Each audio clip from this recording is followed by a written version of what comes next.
There are those who are of the view that, Mr. Peter Obi has said that he's going to the Supreme Court. But there are those who view that if you go to the Supreme Court, you may not get anything different from the position of the Presidential Election Tribunal. What's your take?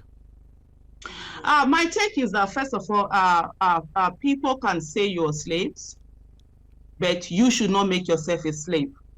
And there are a lot of people, even when it comes to the court, they say they are not interested in the judiciary, they don't want to go, which is the rational thinking, right, for a lot of people, which is, we already know, judiciary is not today that they've known Nigerian judiciary has no independence, it's more or less has been captured, it's under the thumb of the executive. This is like common language, common knowledge amongst Nigerians. But the thing is that if you sit down and you do not test the system, instead of you being defeated, you self-defeat yourself. And one of the things, like I said, even right from before we went for the tribunal, before Peter Obi went to the tribunal, I always say that, look, it is not our business to trust the judiciary. It's our business to overwhelm the judiciary with evidence.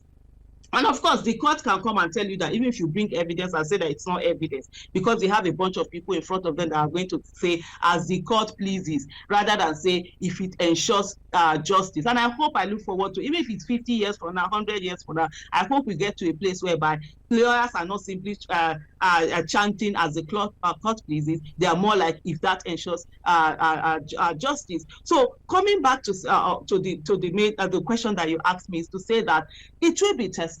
This country, institutions, processes, and wherever will continue to go on. And like I said earlier, the judiciary is the one that is on trial. It's not only on trial in Nigeria, it's also on trial internationally. And so it's left for them to show their independence, own their independence, free themselves, and take up their space and own themselves, or continue to trail behind the executive and wait for things like, oh, we've increased the salaries of judges, we've increased this. When last did you hear anybody say they've increased the salaries of senators or House of Rep members? They have financial autonomy, right? But you see things like, oh, we're going to increase. So it's for them to be eating from the peanuts, or occupy themselves and free themselves and take ownership of a nation. And let's all grow a nation that will work for everybody. And I repeat also again that no Nigerian is more Nigerian than any Nigeria. And there are people who feel they own this country. They will find out that they do not own this country. And I'm glad we have a generation of Nigerians